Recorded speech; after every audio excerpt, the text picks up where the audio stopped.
ada satu dialog dari salah satu karakter utama, sang anak pemain utama di film White Lotus. Ya, dia bilang gini ke bapaknya, tanpa perlu memberikan konteks. Jadi dia tuh bertanya ke bapaknya, "Are you okay?"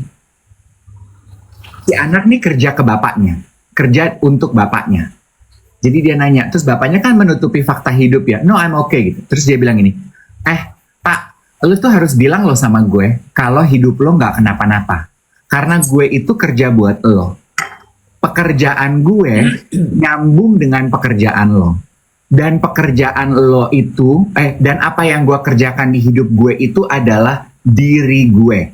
I don't have any interest, I don't have any hobby. Kalau ada apa-apa dengan pekerjaan gue, hilang jati diri gue. Who am I without my work?" Dia bilang gitu. I'm nothing. Bagus kan kalimatnya? Terus gue gini, kembali kita diingetin ya, Bo. Value diri lo itu sebetulnya harus bisa terlepas dari duit lo, Iya, pekerjaan lo, iya, jabatan lo, iya. status lo. Benar. Berat hidup kok.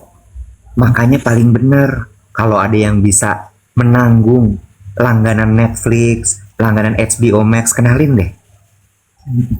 Apa Anda? Ya gak sih? Makanya kan terus kalau udah kayak gitu jadi nyambung gitu loh. Makin banyak orang yang pingin hidup enak, hidup senang, tapi mudah, ya udah jalan pintas aja. Banyak juga orang-orang yang butuh butuh ditemani. Ya udah hadirlah tuh gadun-gadun, hadirlah tuh ani-ani. Dan memang betul kan surveinya di Jakarta, di Indonesia itu nomor 2 kan, paling banyak gadun. Jakarta keren. Hebat ya, tapi itu dia balik lagi ya. Kalau udah kayak gitu tuh emang kuncinya adalah di value dirinya kita sama value diri sih. Karena lu gampang banget tergelincir sekarang nih. Ya, Kenapa lu nangis? enggak, gue lagi ngebenerin mata gue. Menurut lo kenapa ya, Wet, ya awal tahun ini begitu banyak kasus yang kita lihat bocor ke permukaan kayak lagi dibersihin? Gue nggak tahu apakah emang alam semestanya lagi mengatur seperti itu, tapi kayaknya ini rata deh, Dave. Dalam artian maksud gue gini, bukan hanya kasus politik loh, Dave. Iya. Bukan hanya kasus politik, bukan hanya semua hal lagi dibersihin awal tahun ini. Makanya Sampai hari ini ya masih bener-bener yang kayak nggak berhenti. iya. Makanya ya Iwet ya, mungkin ini juga adalah colekan buat kita ya gini. Things are tough gitu. Makanya kalau gue akan berhenti tuh ngejudge orang gini. Lo nggak punya duit, kerja dong, atau gini. Males sih lo gitu. Gue udah akan berhenti tuh, Wet. Karena belum tentu loh. Orang yang nggak punya duit, orang yang nggak kaya, itu karena dia males. Belum tentu. No. Kemarin lu follow Austerity nggak sih? Bacanya gimana sih tuh? Auster ID bukan sih? Iya, Austerity itu, Austerity. Dia bikin konten bagus deh, gue suka, sampai gue catat. Dia bilang apa? Jadi dia membahas mengenai actually ada 6 jenis lazy moods. Jadi dia bilang gini, ini buat kita yang merasa, kok gue males ya, kok gue kayak nggak pengen ngapa-ngapain ya, aduh gue capek kali ya, kenapa gue jadi males ya? Sebelum lo ngejudge diri lo kalau lo males, mari dikenali ada 6 sebetulnya lazy moods itu. Penyebabnya. 1, mental tiredness. Ya. Yang nomor 1 kayaknya ranking kelas ya.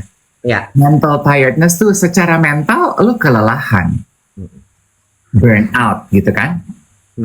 Terus apa yang harus dilakukan kalau kita mengalami ini? Obatnya itu cuman berhenti, pause, disconnect, sleep.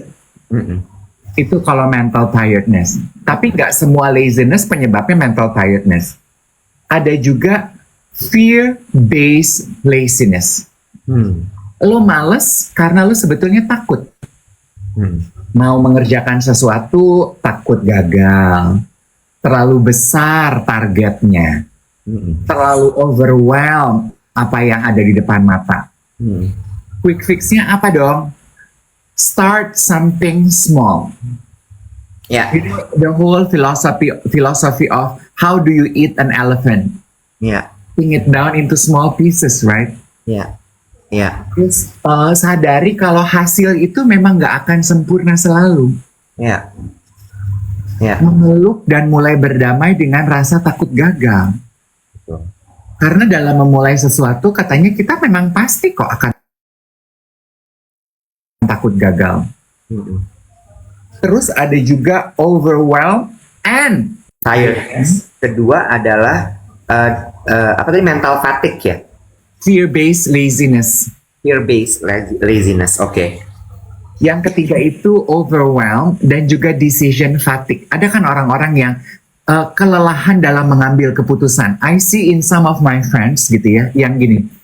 Kalau mau ngumpul, ayo ya, tapi jangan gue yang ngatur ya. Kalau mau makan di mana, atur aja gue ikut ya. Udah nggak mau ngambil keputusan. Udah capek, Bo. Ya. Lah zaman gini, decision fatigue kalau lu bilang ini, gue enggak deh. Sekarang gini deh, yang kecil aja. Lu mau nyari jalan aja, sekarang lu membiarkan pilihan jalan, rute jalanan lu kepada aplikasi kan. Hmm. Iya tak? Hmm. Fear based. Terus ada yang namanya boredom. Bosan. Hmm. Nah, bosan itu juga macam-macam. Disarankan pasti mengganti suasana untuk kebosanan, hadirkan tantangan baru. Terus ada juga rupanya yang namanya habitual laziness sweat. Hmm. Kita kan manusia pola ya. We are a habitual creature gitu. Hmm. Kadang-kadang pola yang itu-itu aja tuh membosankan dah dan jenuh loh. Hmm. Sometimes it is also good for us to break our habitual routine. Hmm. Lewat jalan pulang yang itu-itu aja, makan siang yang itu-itu aja, ketemu orang yang itu-itu aja, olahraga yang itu-itu aja. It gets boring sometimes. Hmm. Yuk bangun habit baru untuk memberikan suasana baru. 6 terakhir, emotional laziness. Hmm. Rasa cemas, rasa sedih, rasa hampa. Hmm. Ini juga bisa menimbulkan males loh. Dan kadang orang pikir itu males gitu. Padahal sebetulnya lu cemas. Padahal sebetulnya yang lu rasa adalah empty. Nah, disarankan katanya untuk memberikan ruang untuk menerima rasa-rasa tersebut yang hadir secara emosional. Jangan buru-buru pulih. Mau ngapain sih buru-buru pulih? Yang ada you shrug it under the rug. Lu nggak sempat, seperti kata Mas Abu kemarin kan, lu nggak sempat mencerna rasanya, nggak hilang. Tapi kalau lu kumpulkan nanti akan meledak 3 kali lipat loh. Hmm. Lu validasi emosi-emosi yang hadir tersebut. Hmm. Gue nanggepin tadi itu ya, postingan itu, gue sebenarnya mau bilang gini, nomor 1 tuh adalah memang sangat penting sekali untuk kita mengenali apa yang sebenarnya sedang terjadi sama diri kita. Bisa jadi itu sebenarnya bukan lazy loh, tapi karena lo overwhelm aja dengan segala macam emosi yang hadir, sampai lo bingung ini sebenarnya gue apa. Sampai akhirnya lo ada di pause mode. Lo berhenti aja gitu, kayak udah serah deh. Yes, pause mode yang lu identifikasi sebagai rasa stuck, terus akhirnya underlying activity-nya adalah gue malas deh mau ngapa-ngapain. Nah, tapi banyak orang yang tidak paham dengan itu, dan mereka tidak mengerti bahwa itu tuh harus diurai. Contoh ya, ini sebenarnya lagi terjadi nih. Gue lagi set up new company kan. Gila, Wet. Aduh, heboh banget sih aktivitas lu, Wet. Lu tuh bisa segala rupa ya. Pembaca berita bisa, review kue bisa, podcaster bisa, fashion lu ngerti. ngerti, batik lu ngerti. Aduh, lu tuh segala habis. Aduh, wet. Ya, lu tuh yang nggak bisa tuh cuman punya anak dan mengandung loh. Gue Mengandung. laki-laki nyet. Nah makanya kan lu nggak bisa dong. Bener. By the way ya, ini Lego gue temuin di sela-sela kursi. Emang rumah kalau ada anak kecilnya ya, nggak disangka nggak dinyana. Lagi diem, ini apa? Ada Lego di sela-sela kursi. Nah, Mas Iwet, itu masih sehat rumahnya. Di sela-sela kursi adanya mainan. Main ke rumah adik gue di Bintaro deh. Di sela-sela sofa ada bungkus permen, bungkus es krim. Gue lanjut ya. Kerjaan kan lagi banyak banget ya, Dev. Kerjaan tuh banyak banget. Kayak, ini kok nggak kelar-kelar ya? Sampai gini, ini kenapa kayak nggak ada jeda gitu? Dan ternyata nggak. Pagi, Om. Nah, bapaknya Ayu udah bangun. Halo. Terus abis itu nggak kelar-kelar nih. Ada beberapa orang yang mampu untuk kemudian di list down kerjaannya, sehingga dia jadi tahu. Oh oke, gue masih punya 15 nih list things to do. Gue udah tahu ini nanti akan detailnya seperti apa. Checklist begitu selesai 1, checklist selesai 2, dan seterusnya. Itu akan membuat lo merasa lebih tenang. Karena pertama, lo tahu apa yang lo punya dalam piring lo. Yang kedua, lo tahu udah sampai mana progresnya. Tapi ternyata ada orang yang nggak bisa melakukan itu loh, Dave. Ya. Ada loh. Jadi cuma ngeluh aja, ini banyak banget kerjaannya. Ini gimana caranya? Ini udah overwhelmed banget. Hadir lagi. Ya, gadis ring tinju hadir lagi. Iya kan, dia nggak tahu gitu bahwa ini mesti diapain ya. Yang terjadi lah itu tadi tuh, kelihatannya kayak lazy, kelihatannya jadi kayak dia nggak ngapa-ngapain, karena sebenarnya dia overwhelmed aja dengan itu semua, tapi dia nggak tahu itu mesti diapain. Sementara kalau itu di breakdown, lo akan lebih tenang sebenarnya. And also ya Iwet ya, kalau membreakdown to-do list gitu ya, to-do list pasti teman-teman sudah banyak yang melakukan itu. When you wake up in the morning, you have a to-do list, apalagi kalau parents ya, ibu terutama. Di kepalanya udah otomatis tuh menyusun apa yang menjadi to-do list. Atau lo orang pekerja profesional, to-do list. Walaupun I read somewhere ya, to-do list itu sebetulnya yang paling sehat dan masuk akal tuh 3 loh. Lebih dari 3 tuh udah overwhelmed. Masa? Enggak lah, Dave. Ini masuk ke yang tadi tuh Iwet, kalau decision fatigue, fear-based laziness, too major, itu overwhelming for people, it will become triggering.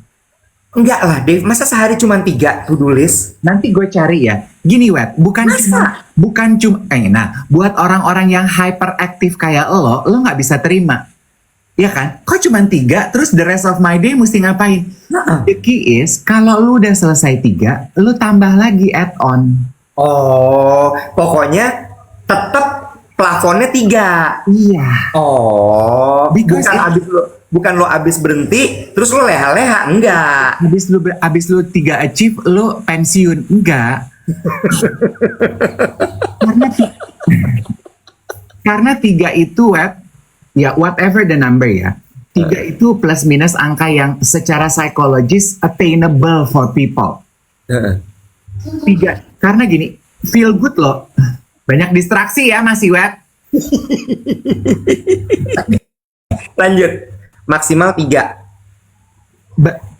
Kita tuh seneng loh ketika kita berhasil. Kalau lu 3 udah sukses, berhasil di to-do list lu cross check, ternyata gue produktif ya, boleh nambah 3 lagi. You feel good about yourself. Ada pause di tengah-tengah hari lo untuk merayakan small wins lo. Nah, nyambung dengan ingatan yang reminder yang menurut gue juga baik buat geng duet adalah kalau to-do list lo udah pada mengerjakan. Tapi yang nggak banyak kita lakukan adalah emotional check up within our daily life. Sesekali check up deh ke emosi lo. Apa sih yang gue lagi rasain sekarang? Iya kan? Bosan kah? Atau gue capek ya? Kalau gue capek, gue harus ngapain? Kalau gue bosan, gue harus ngapain? I think gue overwhelmed. Oke, kayaknya gue jenuh dengan situasi yang ada di kantor. Ya udah lu keluar, lihat langit sebentar, 10 menit, bengong-bengong, masuk lagi. You know, emotional check up gitu. Dan itu kan berjalan tiap hari gitu. Rarely we do that to ourselves. Ya, gue bukan meluruskan juga sih, cuman mungkin gue gimana ya ngomongnya ya? Menambahkan kali. Keder, nggak. Soal yang tadi itu loh, 3 to-do list. Maksudnya gini loh. Mungkin maksudnya gini kali ya, Dev ya. List pekerjaannya mah ditulis aja, gitu ya. Mau ada 10, mau ada 15, lo tulis aja dulu. Tapi kemudian nanti dari list yang 15 ini lo pindahin ke folder 1, 3 dulu ya. Gitu ya. Cicil 3. Terus abisnya nanti begitu selesai 1, masukin lagi tuh bawahnya. Lo kerjain lagi gitu ya. Iya, boleh. Iya. Takut salah sangka, Dev. Nanti langsung pada ngeles. Tapi kata Kak Dev tuh emang maksimal cuma 3. Nggak gitu. Lu bikin misalnya to-do list lu 15. Tapi fokus utama lu top 3. Betul. Udah selesai, lu lanjutkan ke yang di bawah. Pause, celebrate kalau lu berhasil mengerjakan 3 ini. Iya. Lu lihat nggak sih kemarin juga konten soal barang-barang Cina? Lihat, lagi rame banget ya. Yes. Gue nggak mau membahas hal itunya ya, perang dagangnya ya. Gue bukan Melania Trump. Jadi gue nggak terlalu paham ya. Donald knows what he's doing. American people. Gue bisa loh jadi Melania saya. Bisa. Tadi gue mau ngomong apa sih? Oh ya, satu konten yang gue kecolek gitu ya. Ada konten kreator yang membahas. Lo tau nggak kenapa barang di Cina itu murah? Katanya di breakdown dari tagihan listrik, dari CCTV. Mereka tuh nggak pernah berhenti, Bo, produksinya. Kata sang konten kreator ini ya. Tahu dari mana? Karena listriknya stabil di situ. Berarti produksi di pabriknya nggak ada rehatnya, Bo. Nah, kita tuh bukan mereka, Bo. Kita tuh bukan mesin, Beb. Kita tuh butuh break and pause. Gini, gue mau nanggepin ini ya. Ini gue baru nonton di kayaknya channel News Asia kalau gue nggak salah. Channel News Asia tuh membahas soal Trump tariff. Oke. Terus kemudian di situ dibahas lah kenapa sih konteksnya sampai Trump tariff itu muncul gitu ya. Dan yang sengit kan adalah Amerika sama Cina kan sekarang. Kenapa? Karena Cina ini memang produsen hampir semua barang di dunia. Gitu ya. Nah, yang mau gue bahas di sini adalah di acara tersebut, di tayangan tersebut tuh dibahas gini. Emang bangsa Cina itu agak lain memang. Lain, Bo. Dalam artian gini, lo tadi bilang kan, listriknya itu nggak turun terus begitu. Pabrik tuh kerja 24 jam. Itu yang menyebabkan kemudian harga produksi mereka bisa lebih murah. Karena mereka bisa menciptakan produk dalam waktu cepat dan banyak, masif, bukan hanya banyak. Dan gilanya lagi nih, mereka sekarang sudah invest di mesin-mesin dengan robot. Sehingga itu mesin-mesin bisa kerja nggak berhenti. Lanjut ya. Lo bayangin nih, kenapa agak lain? Agak lainnya gini. Secara etos kerja, orang-orang Chinese itu nggak masuk tuh. Yang tadi lo bilang things to do-nya cuma 3, enggak. Mereka kalau bisa kerja 24 jam, mereka kerja 24 jam. Right? Lo kebayang nggak? Manusianya udah begitu, di-enhance lagi dengan robot dan AI. Can you imagine? Percepatannya. Exactly. Sampai itu tayangan bilang gini, ya gimana lo mau ngelawan Cina? Nggak akan bisa kejadian. Nggak akan bisa. Mau gimana pun caranya.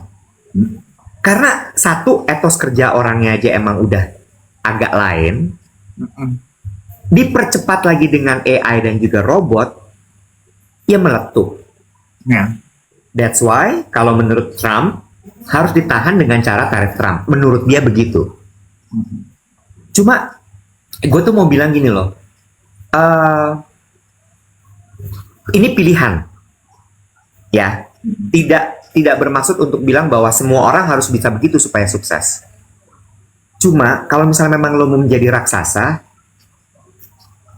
harus punya attitude agak lain tadi tuh.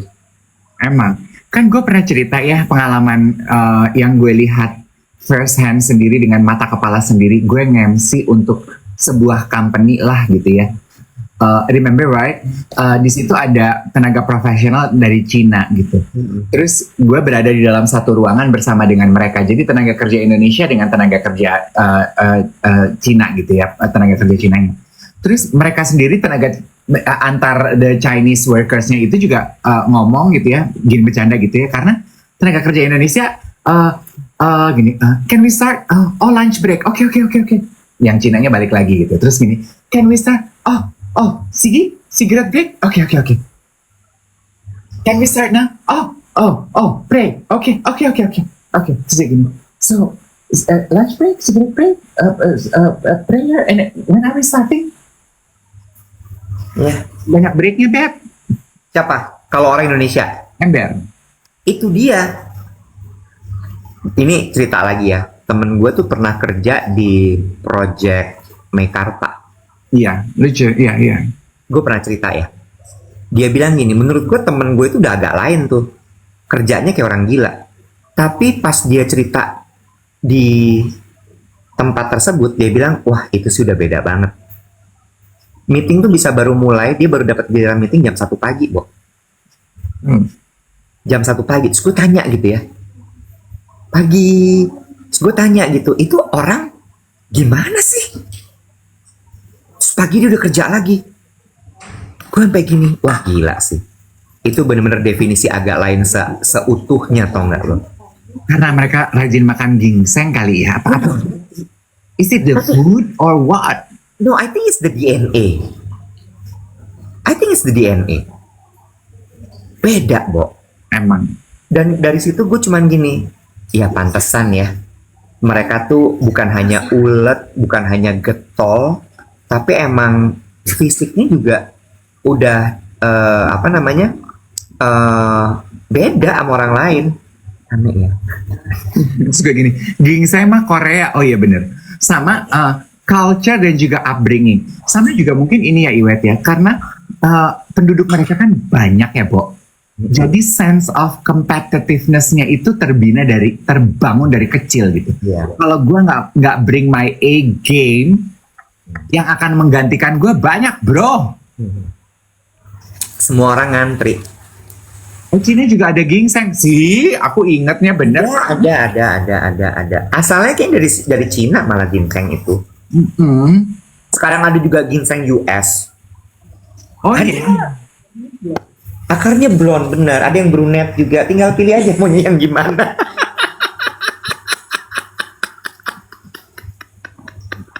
Ya kan macam-macam ya. Kita nggak boleh cuman eksklusif, inklusif kita harus. Iya.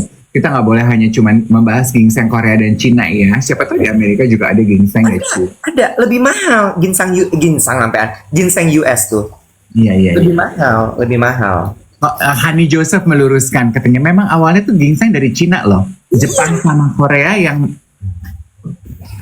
benar. Gitu. Mbak Ayu mau statue abis ini. udah lewat kata Ayu kali statue saya. Enggak, dia mah cari temen aja. Udah lewat juga nggak apa-apa, dia bikin ada lagi.